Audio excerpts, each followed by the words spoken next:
بانی P T I سمیت تمام قیدی رہا کیے جائیں، 9 مئی اور 26 نومبر کی تحقیقات کے لیے جوڈیشل کمیشن بنایا جائے۔ تحریک انصاف نے زبانی مطالبات حکومت کے سامنے رکھ دیے۔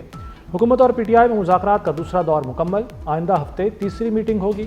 پی ٹی آئی کی نمائندگی علی امین گنڈاپور، عمر ایوب، اسد کیسر، راجہ ناصر عباس، حامد رضا اور سلمان اکرم راجہ نے کی۔ حکومتی اتحاد سے رانا ثناء اللہ، راجہ پرویز اشرف، نوید قمر، عرفان صدیقی کی شرکت، خالد مکسی اور اعجاز الحق بھی آئے۔ مذاکرات سے قبل فریقین نے اسپیکر سے مشاورت بھی کی۔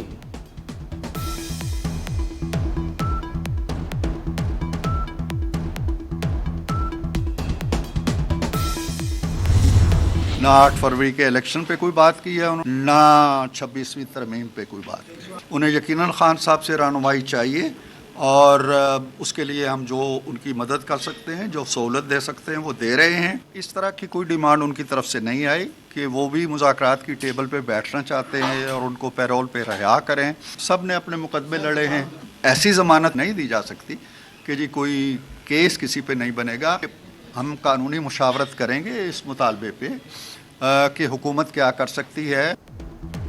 پی ٹی آئی نے عام انتخابات اور 26ویں ترمیم پر کوئی بات نہیں کی۔ بانی کو پیرول پر رہا کر کے مذاکرات میں بٹھانے کی کوئی شرط بھی نہیں رکھی۔ سینیٹر عرفان صدیقی کی میڈیا سے گفتگو، کہتے ہیں ایگزیکٹو آرڈر سے رہائی کی کوئی مثال موجود نہیں، مقدمات نہ بنائے جانے کی کوئی ضمانت نہیں دی جا سکتی۔ پہلے ہی طے ہو چکا کہ مقدمات، سزاؤں اور بریت جیسے عوامل کو اہمیت نہیں دی جائے گی۔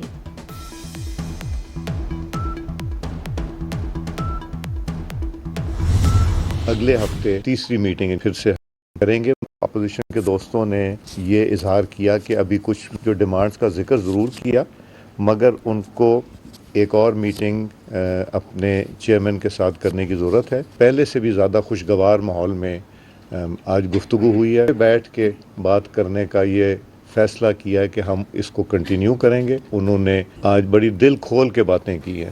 علی امین گنڈاپور صاحب نے بڑی اچھی تجاویز دیں اور اسپیکر قومی اسمبلی ایاز صادق کا کہنا ہے کہ پی ٹی آئی کے دوستوں کو اپنے چیئرمین سے مزید مشاورت کی ضرورت ہے۔ اپوزیشن نے چند مطالبات کا ذکر کیا، بات چیت جاری رکھنے پر اتفاق ہوا۔ تحریک انصاف کے دوستوں نے دل کھول کر باتیں کی۔ علی امین گنڈاپور نے بہت اچھی تجاویز دی۔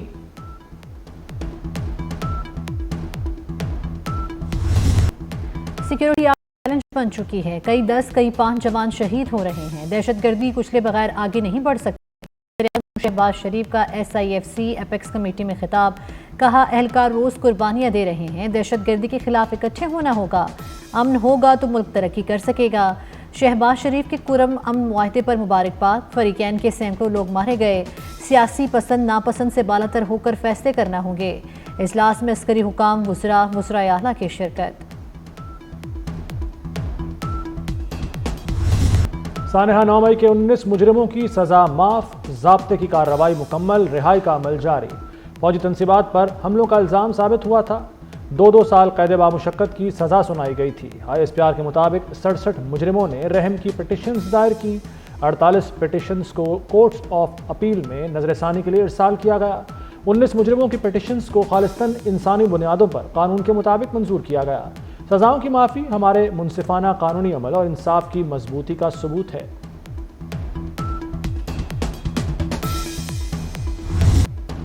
ملٹری کورٹ میں سویلین کا ٹرائل نہیں ہو سکتا، 19 لوگ کے لیے معافی کا اعلان کوئی بڑی پیش رفت نہیں۔ Chairman P T I barrister گوہر کا رد عمل، کہا تحریک انصاف ملٹری کورٹس میں سویلینز کے ٹرائل کے خلاف ہے۔ اپوزیشن لیڈر عمر ایوب بولے سیاسی کارکن ہے، کمانڈو فورس نہیں، مذاکرات ہی راستہ ہے۔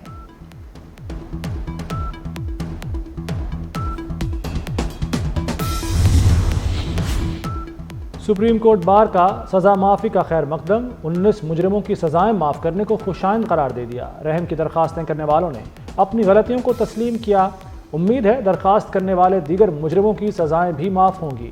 تمام سیاسی جماعتیں ملک کی خاطر مذاکرات میں مثبت کردار ادا کریں۔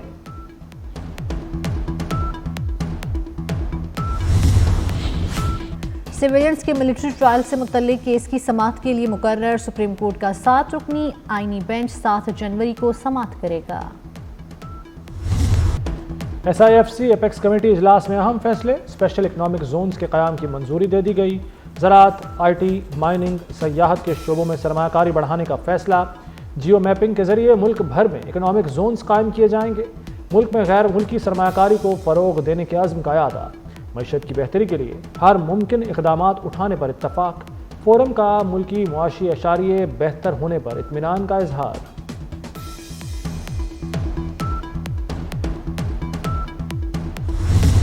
میں انشاءاللہ تعالی اپنے بلدیاتی نمائندوں کے لیے یہ بھی کہوں گا کہ بہت جلد میں گورنر ہاؤس میں بلدیاتی نمائندوں کا اپنے ناظمین کا کنونشن کرنے کے لیے جا رہا ہوں۔ ان کے حق کے لیے ہم انشاءاللہ تعالی نکلیں گے۔ تمام ٹی ایم ایس کے پیسے اس میں دھرنے کے لیے، اسلام آباد پہ چڑھائی کے لیے، اپنے ریاست کے خلاف لڑنے کے لیے استعمال ہو رہے ہیں۔ میں کسی سے کہتا ہوں کہ جس نے جو کام کروانا ہے مجھے پہلے بتا دیا کریں، کیونکہ سی ایم صاحب سارے دن فارغ ہو کر میری چیزیں دیکھتے رہتے ہیں، پھر اس کو کاپی کرتے ہیں۔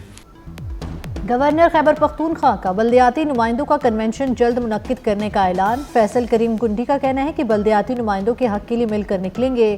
ریاست پر حملوں میں خیبر پختونخوا حکومت کے مالی وسائل استعمال ہوئے۔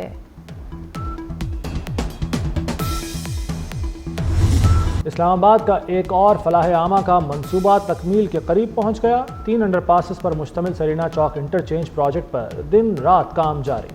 وزیر داخلہ محسن نقوی کا پروجیکٹ کا دورہ، ڈیڈ لائن کے اندر منصوبہ مکمل کرنے کا حکم، کہتے ہیں انڈر پاس اگلے 5 روز میں مکمل ہو جائے گا۔ وزیر داخلہ نے نالے کا کام فوری مکمل کرنے کی ہدایت کر دی۔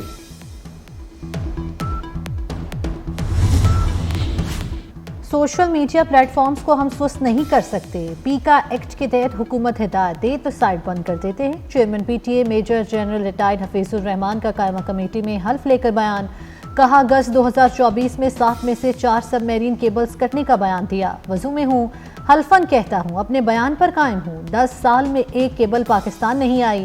سب میرین کیبل پاکستان میں لانا حکومت کا کام ہے، ہمارا نہیں۔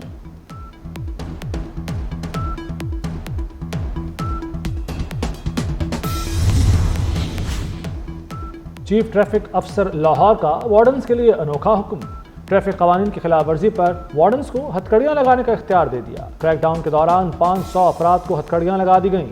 غیر قانونی سٹینڈز مالکان کو حوالات میں بند کرانے کا بھی حکم۔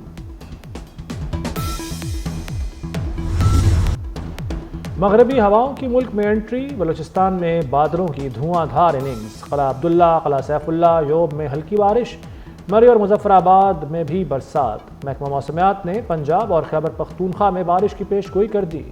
کراچی میں 4 جنوری سے سردی بڑھنے کا امکان، پنجاب کے میدانی علاقوں میں شدید دھند۔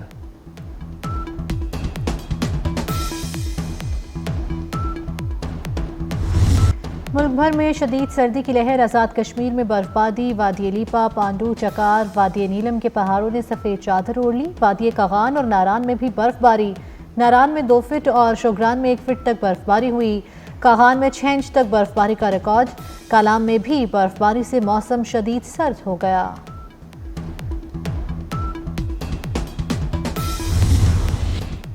اداکارہ نرگس تشدد کیس کا ڈراپسنگ، نرگس اور انسپیکٹر ماجد بشیر کے درمیان صلح ہو گئی۔ خاندان کے بڑوں کی مداخلت پر شوہر کو معافی دی۔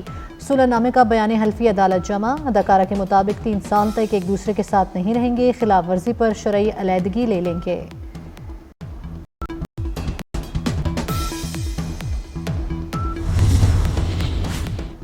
امریکی محکمہ خزانہ کے انتہائی حساس دفتر کی سائٹ ہیک ہو گئی۔ امریکہ نے الزام چینی حکومت پر عائد کر دیا۔ حکام کے مطابق چین کو خدشہ ہے کہ امریکہ چینی اداروں پر مالی پابندیاں لگانے پر غور کر رہا ہے۔ ہیکرز ابھی بھی ٹریجری سسٹم تک رسائی رکھتے ہیں، امریکی حکام کا خدشہ۔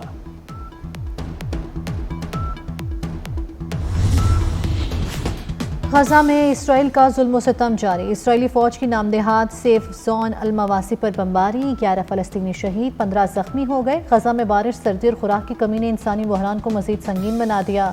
شدید سردی سے 7واں نومولود جاں بحق ہو گیا۔ اسرائیلی حملوں میں اب تک 45,553 فلسطینی شہید ہو چکے۔ ویسٹ انڈیز کرکٹ ٹیم کا دورہ پاکستان، اسپنر ساجد خان کی سیریز میں واپسی ہوگی، فاسٹ بالر کی جگہ ٹیسٹ اسکواڈ میں واپس آئیں گے۔ ساجد خان کو جنوبی افریقہ کی کنڈیشنز کی وجہ سے ٹیسٹ اسکواڈ میں شامل نہیں کیا گیا تھا۔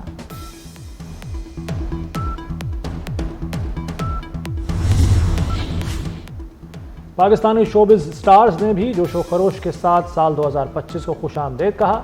ماہرہ خان نے موسیقی سے لطف اندوز ہونے کی ویڈیو شیئر کی۔ امریکی نشریاتی ادارے CNN کا سال 9 پر ہانیہ عامر کو خراج تحسین. ریما خان نے امریکہ میں اپنے شوہر کے ساتھ جشن منایا.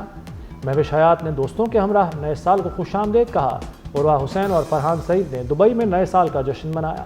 کرسٹیانو رونالڈو کی ماورا حسین کو نئے سال کی آمد کی مبارکباد. عائزہ خان اور دانش تیمور نے فیملی کے ہمراہ 2025 کو خوش آمدید کہا.